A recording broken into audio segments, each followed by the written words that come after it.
Tribunal Administrativo julgou improcedente o recurso de Manuel de Araújo sobre perda do seu mandato como edil de Quilimane. A Amnistia Internacional exige a libertação imediata do jornalista moçambicano detido pelas Forças de Defesa e Segurança em Cabo Delgado. O Instituto Nacional de Meteorologia prevê para amanhã calor intenso na zona sul do país.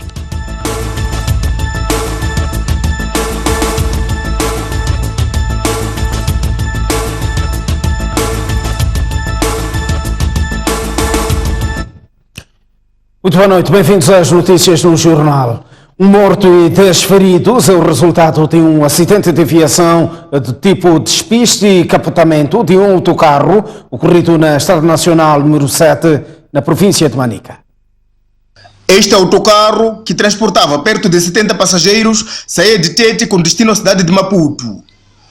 Chegado na zona de Lamimos, em Manica, 2 pneus frontais estouraram, tendo o mesmo se desgovernado para depois capotar. O autocarro acabou despistando para o lado direito da sua faixa de rodagem.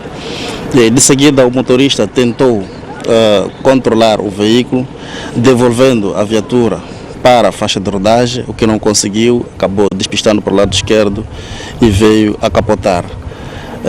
Infelizmente, no acidente registramos um óbito. Temos também o registro de 10 feridos ligeiros e um grave. Mesmo tratando-se do primeiro acidente do ano em Manica, a polícia reitera a necessidade dos automobilistas seguirem as normas da estrada com vista à prevenção de sinistros. Nós queremos apelar aos automobilistas para que observem mais uma vez os limites de velocidade, para que possam ultrapassar, portanto, quando se certificarem de que pode efetuar essa manobra com segurança e, portanto, evitando a ocorrência de situações de género que acabamos aqui de verificar. Os feridos deste acidente de viação foram evacuados para o Hospital Provincial de Chimoio, onde recebem tratamento. Ainda na província de Manica, 2 pessoas morreram e outras 7 ficaram feridas na noite de ontem, após terem sido atingidas por trovoada. As 2 vítimas mortais foram atingidas pelo fenômeno no posto administrativo de Matzinho, distrito de Vanduzi. Foi exatamente 18h35, começou a chover, mas um pouco 10 minutos foi já uma chuva intensa e com relâmpagos. E fizeram por 3 vezes, só que a terceira vez, e onde vem fazer uma descarga atmosférica aqui nesta parte aqui, e nos 10 minutos o nosso colega ligou que acabava de matar uma criança aí, mais uma pessoa crescida, o dono desta casa onde nós estamos aqui. As vítimas desta descarga atmosférica foram transferidas para este centro de saúde de Matzinho, onde receberam a devida assistência. Recebemos 8 pacientes que sofreram descarga atmosférica, dos quais 2 vieram já a óbito e os restantes foram tratados no regime ambulatório.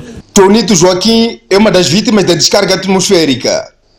Além dele e sua filha terem contraído ferimentos, a sua casa foi reduzida a cinzas. Quando me bateu aí, naquele tempo mandou me levantar na cadeira, logo me pôs embaixo. Fiz quase uns tempos, quando eu estive desmanhado. O que queimou dentro da casa? O dentro da casa queimou, quase eu não recuperei uma coisa. Toda coisa, os vizinhos que estavam, queriam me salvar alguma coisa. Com aquele fogo também não consegui, entrar dentro. Tinha todas as roupas que eu tenho, nem meu, esse herdado com os vizinhos. Já as vítimas mortais da descarga atmosférica foram a enterrar esta sexta-feira. Pelo menos 33 pessoas morreram e outras 14.000 foram afetadas pelas chuvas que caem no país desde outubro de 2018. Nampula, Cabo Delgado e Niassa são as províncias em alerta face ao risco de serem afetadas por chuvas fortes até março. Reunido no seu primeiro Conselho Técnico de Gestão de Calamidades do ano, o Instituto Nacional de Gestão de Calamidades fez o ponto de situação da primeira fase da época chuvosa 2018-2019, que iniciou em outubro do ano passado. Vendavais, sismos, Chuvas fortes e descargas atmosféricas foram alguns dos fenômenos registados, sendo que este último foi responsável pela morte de mais de 20 pessoas. Só neste primeiro período já temos o registro de 24 óbitos derivados das descargas atmosféricas, 6 por arrastamento e 3 por desabamento de parede, contabilizando 33 óbitos. O impacto das chuvas inclui a destruição de casas, salas de aulas e estradas. Cerca de 14.100 pessoas afetadas, correspondendo a um universo de 3.000 famílias. Também houve o registro de 2.374 casas parcialmente destruídas e 586 casas totalmente destruídas. 183 salas de aulas parcialmente destruídas. Também houve o impacto no setor de energia, onde houve a queda de 66 postes de energia. As previsões meteorológicas apontam a ocorrência de chuvas fortes para os próximos meses. As províncias em maior risco já foram identificadas. Nampula, Cabo Delgado e Niassa, a maior atenção está virada para estas províncias, onde a monitoria deve ser intensa. Neste momento, está em curso o alerta laranja institucional que permite ao INGC a rápida mobilização de recursos para assistir às vítimas. O Instituto Nacional de Meteorologia prevê para amanhã calor intenso na zona sul do país, com as temperaturas a variarem entre os 39 e 42 graus. O INAM apela para a tomada de medidas preventivas, pois poderão ocorrer trovoadas e ventos com rajadas ao final do dia. Esta sexta-feira o tempo esteve quente em Maputo. Os termômetros acusaram 34 graus e muita gente foi procurar frescura na praia. Mas o INAM avisa que o pior está por vir. Vamos ter temperaturas que vão rondar entre 39 e 42 graus. Isto para amanhã, sábado. E, entretanto, para domingo, vamos continuar com tempo quente, mas com temperaturas que vão tender a aligerar um bocadinho, mas vão rondar entre os 33 e 37 graus. Então vamos continuar também com tempo quente durante o final de semana. Com calor intenso em Maputo, Gaza e Inhambane, o INAM prevê para o final do dia de sábado trovoadas que podem provocar a ocorrência de descargas atmosféricas. Os cuidados que as pessoas devem ter, deverão evitar estar, por exemplo, debaixo de árvores, inclusive também evitar ter aparelhos elétricos ligados. Quando há o fenômeno de trovoada, devemos desligar os aparelhos elétricos, inclusive mesmo os telefones. Podemos evitar estarmos a mexer os telefones durante as trovoadas, porque atrai as cargas elétricas. Sim. No norte do país prevê-se a continuação de chuvas entre fracas e moderadas. O teto de uma igreja em construção desabou hoje, numa altura em que os pedreiros faziam o enchimento da laje. 3 homens que estavam a trabalhar no local ficaram feridos com gravidade e foram evacuados para o Hospital Geral de Climane. É neste estado como ficou o teto que estava a ser erguido na Igreja Assembleia de Deus Africana, no centro da cidade de Climane. Passava um pouco depois das 11 horas, numa altura em que decorriam trabalhos de betonagem da laje, quando de repente a estrutura cedeu, ferindo com gravidade 3 pedreiros. O teto desabou, tudo foi para baixo. Eu não sei o que houve para aquilo acontecer, não é? E tivemos 3 nossos irmãos feridos e nesse caso já foram socorridos no hospital. Nesse exato momento já não conseguimos saber o que aconteceu com eles até agora. Aquilo desabou de repente. Sim, de repente estamos a ver toda a massa que estava em cima está embaixo e alguns colegas estavam também embaixo da massa. Tivemos que tirar massa para tirar os mestres da obra. Sofreram muito pouco? Como foi? É grave mesmo, grave. O Conselho Municipal de Climane, o Corpo de Salvação Pública se fizeram ao local para acompanhar a situação. Pedi a documentação, que é para vermos qual é o motivo da queda e por que a laje desabou. Ainda não foi cedido a documentação, aí não podemos tirar mais conclusões. Primeiro que precisamos de fazer esses estudos para ver o motivo. Quando chegamos no local, tentamos observar as medidas de segurança e visto que ainda há problemas, não foram bem observadas. E neste sentido ainda estamos a fazer um trabalho para podermos observar de facto o que está a acontecer. Depois do desabamento, os 3 feridos nesta obra foram evacuados para o Hospital Geral de Climane. O serviço de urgências do Hospital Geral de Climane recebeu um total de 4 pacientes vítimas de acidente de trabalho, sendo que 3 apresentavam-se num estado grave de saúde, 2 já receberam o seu tratamento imediato, tendo recebido guia para fazer o seu tratamento no Hospital Central de Quelimane, porque apresentavam lesões, contusões diversas no tórax e no crânio. Um paciente já foi medicado localmente, apresentava escoriações e lesões mínimas, tendo recebido alta, e temos ainda um paciente em observação no nosso serviço de urgências. Dado a gravidade nos 2 dos 3 feridos, o médico decidiu evacuar ao Hospital Central de Climane para cuidados mais especializados.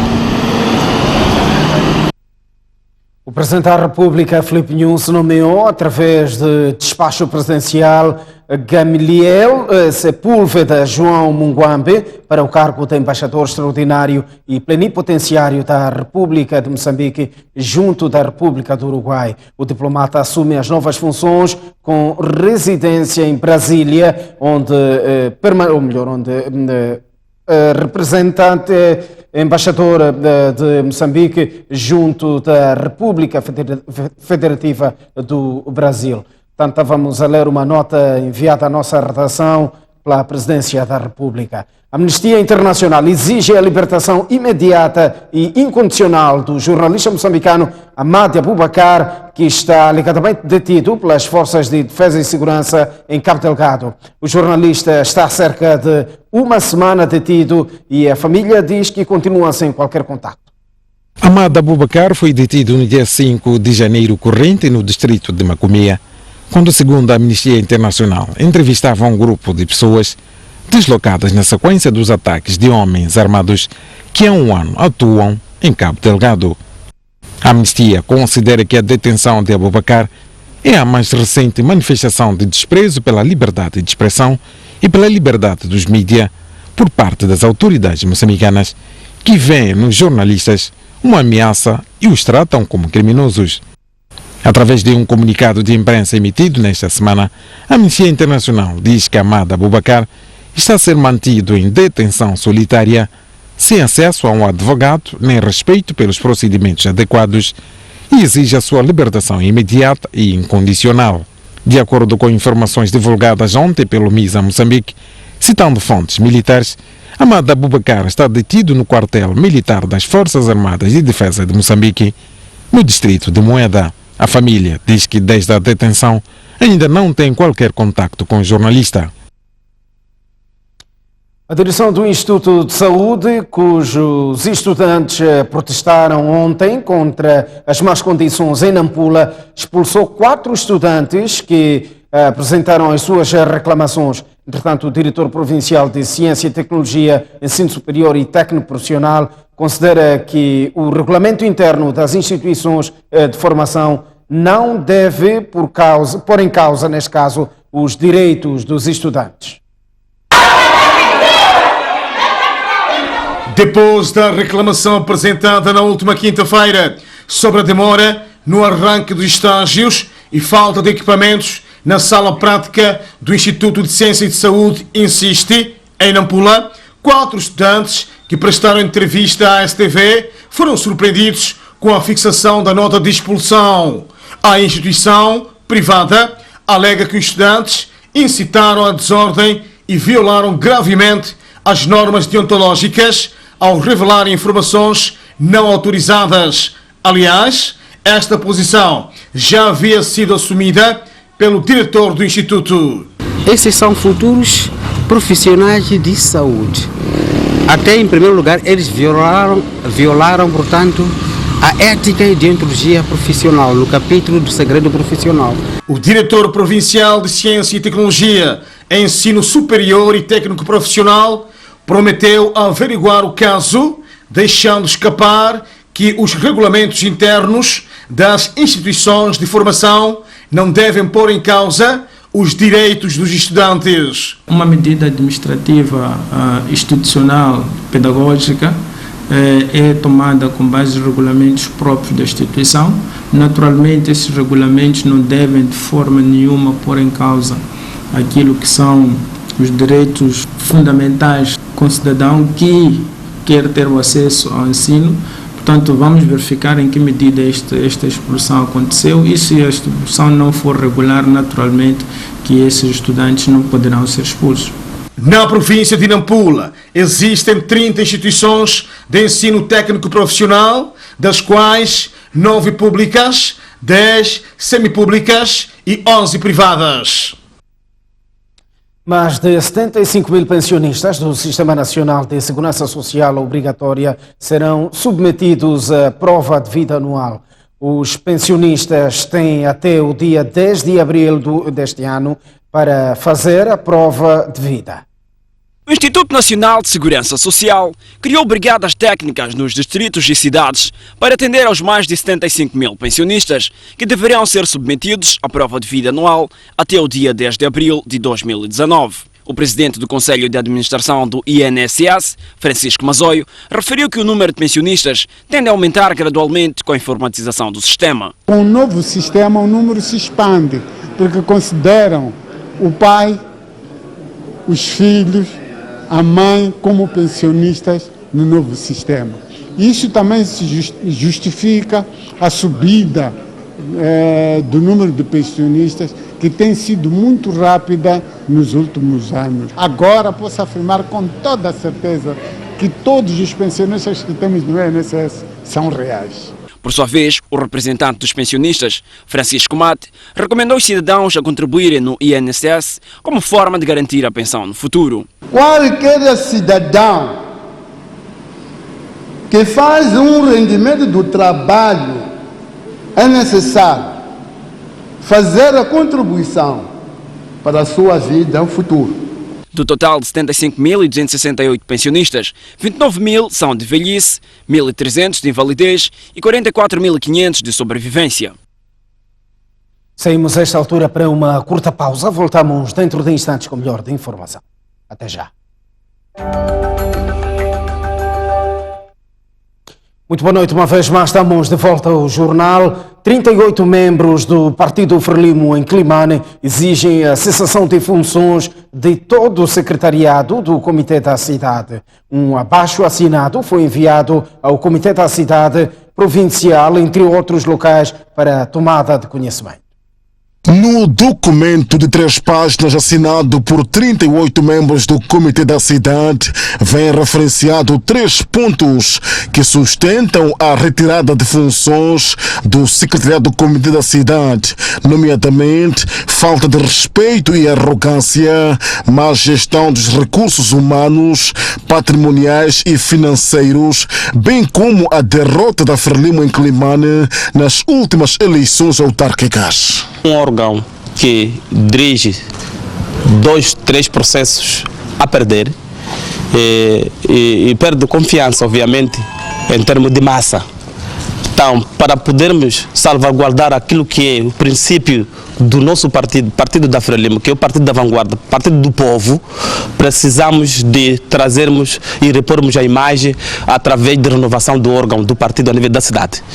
Não poderia ser possível continuarmos com a mesma liderança do partido a nível da cidade, enquanto na Oeste, nos processos passados, não entrou até na base. Sobre o assunto, a nossa reportagem contactou o primeiro secretário do Comitê da Cidade. Na segunda-feira, este recebeu a nossa reportagem e disse que precisava informar o primeiro secretário do Comitê Provincial para obter a autorização de falar.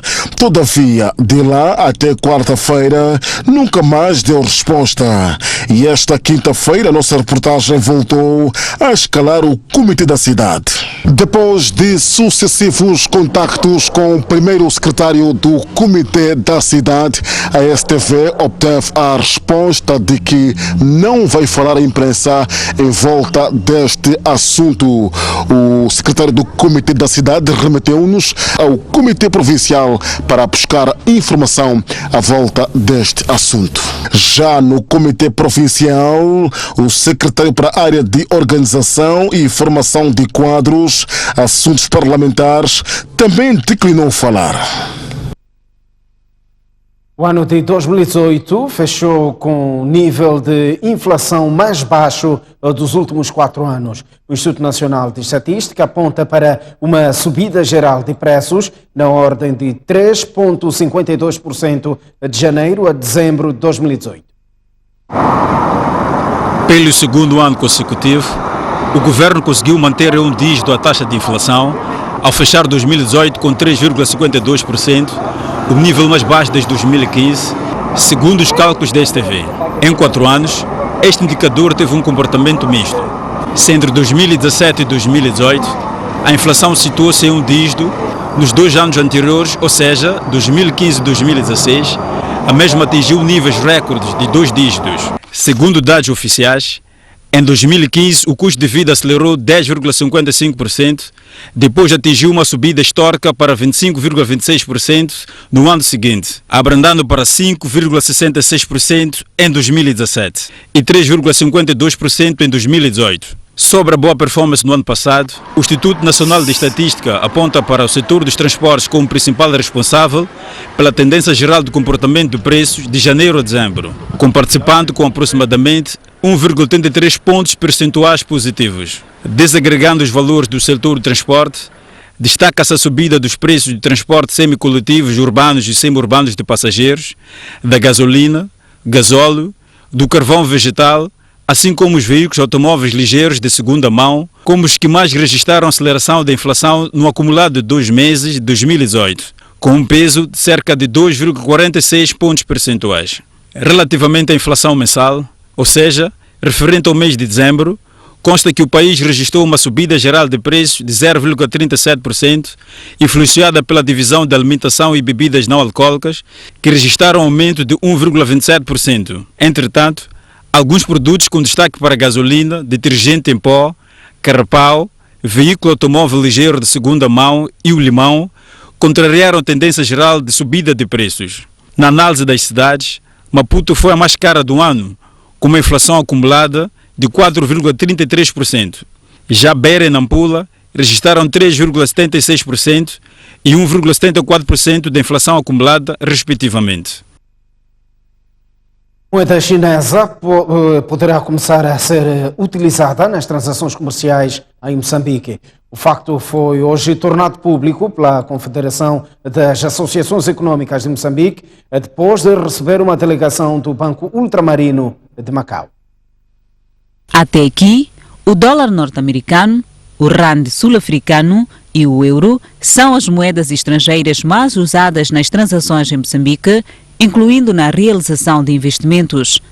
Mas a moeda chinesa, renminbi, poderá entrar na lista das divisas usadas no país, segundo revelou a CTA, depois de receber uma delegação do Banco Nacional Ultramarino sediado em Macau. Basicamente recebemos a informação de que há interesse em usar uma plataforma para maior uso da moeda RMB.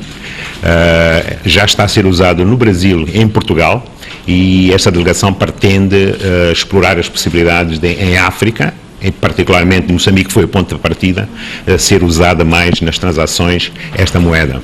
O objetivo? Dar mais alternativas para o financiamento e realizações do investimento estrangeiro. Mas, por enquanto, a proposta ainda está na fase de amadurecimento. A sugestão foi arranjar alguns projetos de âncora. A parte também da nossa visita concordou que eles também têm que fazer algum trabalho de casa, no sentido de ver quais são as alternativas. Mas é importante começar com qualquer coisa.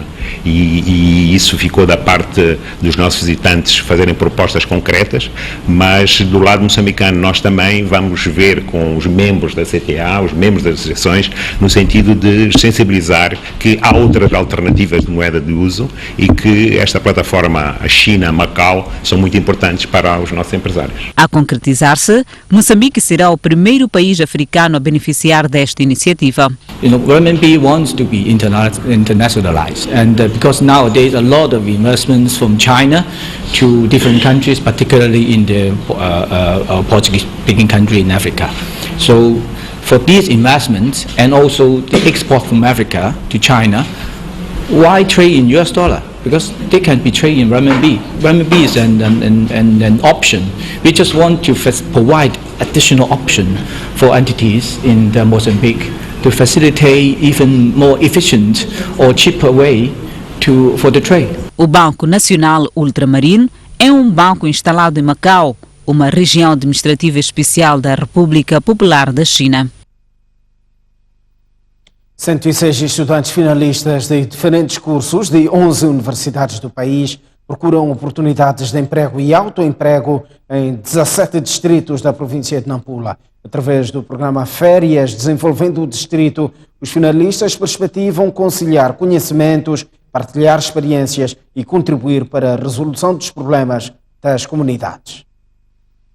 Crisma Xavier é finalista do curso de Engenharia Ambiental e Recursos Naturais, Serafim da Costa, curso de Gestão de Recursos Humanos, Olinda Canana, curso de Animação Turística e Ramadano Celestino em Antropologia. Estes dizem ter ideia clara do contributo que podem prestar às comunidades. As experiências, né? Como vamos trabalhar no distrito, saber quais são as dificuldades que nós podemos vir a enfrentar nesse distrito e criar algumas medidas que podemos, se encontrarmos algum problema, de uma forma mitigadora do problema que nós formos a encontrar. Um contributo, eu penso que com o conhecimento que temos vão se traduzir em soluções para várias questões que o país nesse momento enfrenta.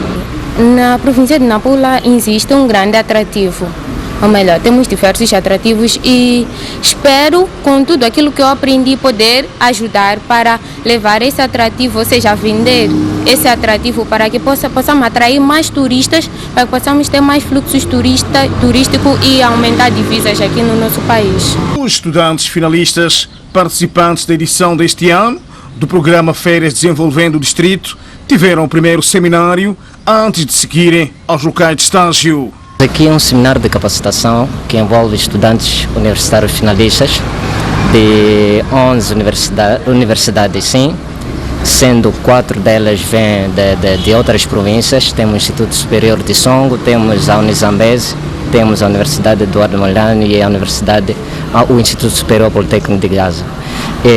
O seminário visa instruir o estudante e dar ferramentas que possam facilitar ao estudante durante o seu estágio a descobrir a oportunidade de autoemprego e o emprego dentro do seu estágio. Os finalistas ficarão um período de 30 dias nos distritos, onde irão realizar trabalhos voluntários nos diversos setores, de acordo com a sua área de formação. Estamos à porta de mais um intervalo, mas antes está tempo para as principais cidades moçambicanas e reforçamos o alerta para a vaga de calor amanhã para a região sul do país. Maputo irá registrar uma máxima de 40 graus e uma mínima de 26, 39 graus de máxima para Xai-Xai e 26 de mínima. Inhambane 35 de máxima e 28 de mínima.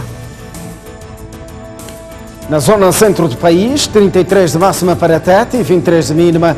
33 também de máxima no Chimoio e 21 de mínima. Beira, 34 graus de máxima e 26 de mínima. 35 graus de máxima para Quilimane e 24 de mínima. No norte do país, a cidade de Lixinga terá uma máxima de 26 graus e uma mínima de 17. 30 de máxima para Pemba e 25 de mínima. 32 graus de máxima em Nampula e 22 de mínima. Até já. Muito boa noite de novo. Retomamos ao jornal com uma das notícias que faz manchete esta edição. O Tribunal Administrativo julgou improcedente o recurso de Manuel de Araújo, através do qual pedia anulação da decisão do Conselho de Ministros que determina a perda do seu mandato como edil de Climane. O Tribunal diz que o recurso de Manuel de Araújo não tem fundamento legal.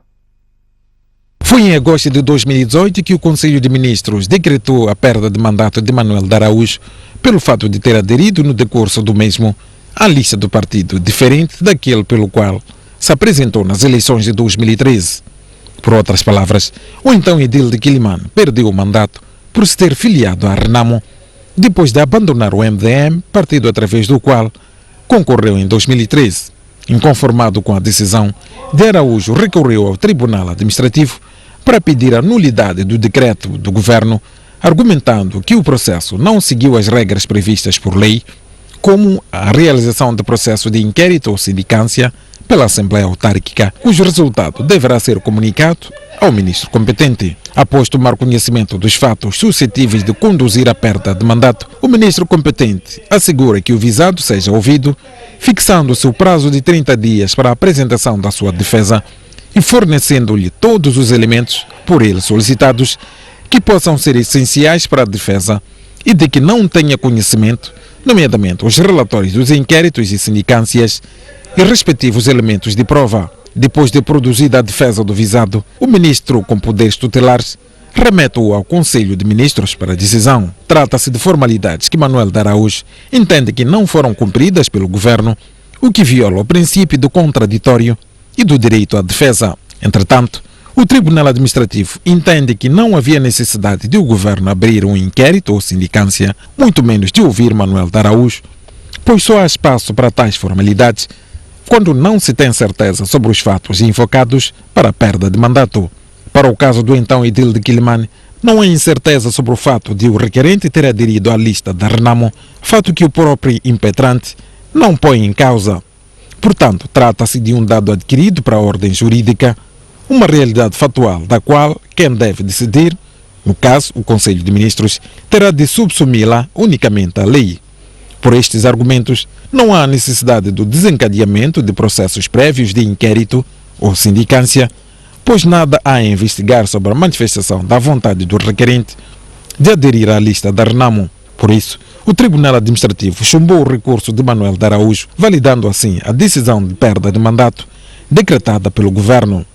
O Tribunal Administrativo faz questão de clarificar que o objeto do recurso contencioso é o ato administrativo que determinou a perda de mandato de Manuel de Araújo e não a determinação da sua capacidade eleitoral passiva. De princípio, Manuel de Araújo vai tomar posse como edil de Quilimane, eleito no dia 10 de outubro de 2018. O jurista Rodrigo Rocha considera que o acórdão do Tribunal Administrativo peca por ter, ou melhor, por ser tardio, pois se a justiça fosse rigorosa e célere, Manuel de Araújo poderia ter sido impedido de concorrer para as eleições passadas. Era muito perfeito e era possível que esta decisão tivesse saído em tempo útil até antes das próprias eleições, apesar de ser um acordo muito bem fundamentado e que tenha tido um elevado estudo, mas era possível ter esta decisão muito antes até das eleições. Mas pronto, é a nossa justiça moçambicana e a primeira lição, a primeira ilação que temos de tirar deste todo este histórico é que a justiça realmente tarda. A conclusão que deveríamos tirar daqui era que até à tomada de posse, efetivamente, Manuel de Araújo não deveria estar nas suas funções.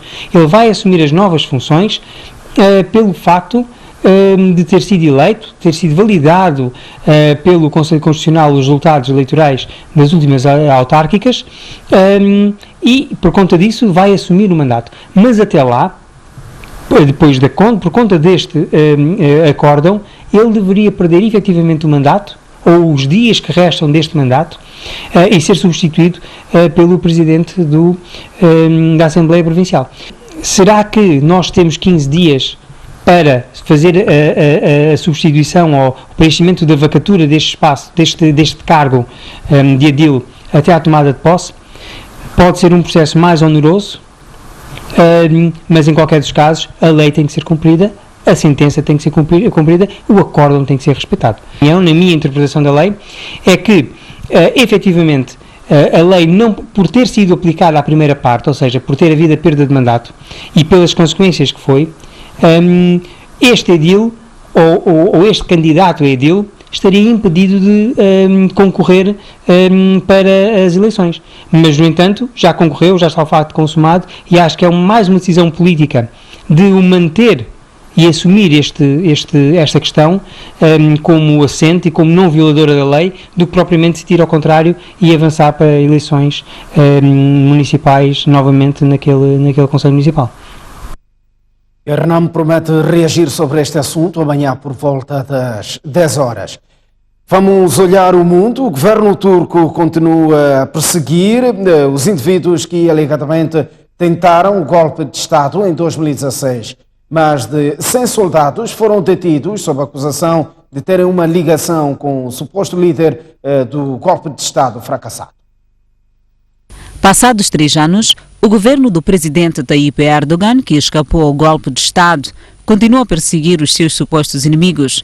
Esta sexta-feira, a imprensa turca noticiou que mais de 100 soldados foram detidos sob a acusação de terem ligação com o clérigo Fethullah Gulen, exilado nos Estados Unidos. Gulen é acusado de ter liderado uma parte do exército para depor o regime de Erdogan em 2016. A tentativa de golpe de Estado fracassou, tendo causado morte de 250 pessoas. Desde então, Erdogan tem levado a cabo várias operações em 16 províncias, que já resultou em mais de 77 mil detidos e demissões de 150 mil funcionários públicos. Nicolás Maduro foi investido ontem para o seu segundo mandato presidencial de 6 anos. Vários países consideram ilegítimo o governo do presidente da Venezuela. Com uma economia em caos e isolamento internacional, Nicolás Maduro renovou esta quinta-feira o seu mandato presidencial.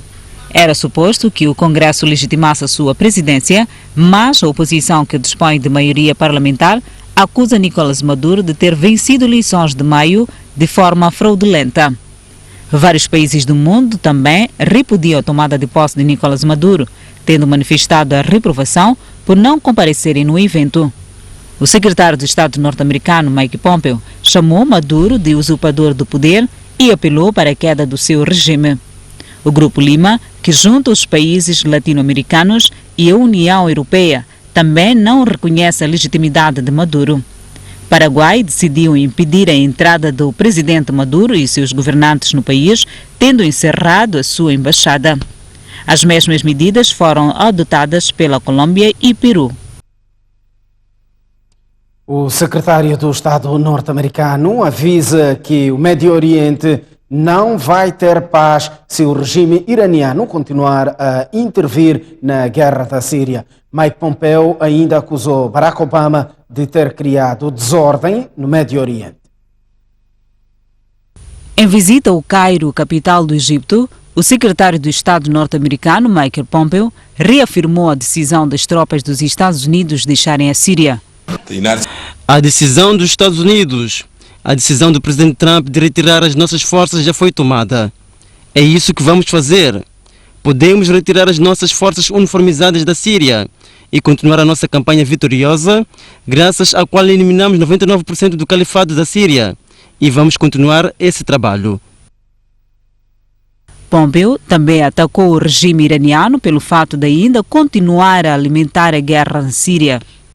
Nós apoiamos os esforços de Israel para impedir o Irão de transformar a Síria no próximo Líbano. Não vamos interromper a nossa campanha para impedir a influência maléfica e quaisquer ações contra esta região. As nações do Médio Oriente não gozarão de segurança e estabilidade econômica ou serão impedidas de realizar os sonhos de seus povos se o regime revolucionário iraniano persistir na mesma via. O secretário de Estado norte-americano também responsabiliza o antigo presidente dos Estados Unidos, Barack Obama, de ter implantado caos no Médio Oriente e ter permitido o Irão expandir a sua influência em vários países. Informação em modo permanente para acompanhar na STV Notícias a partir das 9 da noite. Bom fim de semana.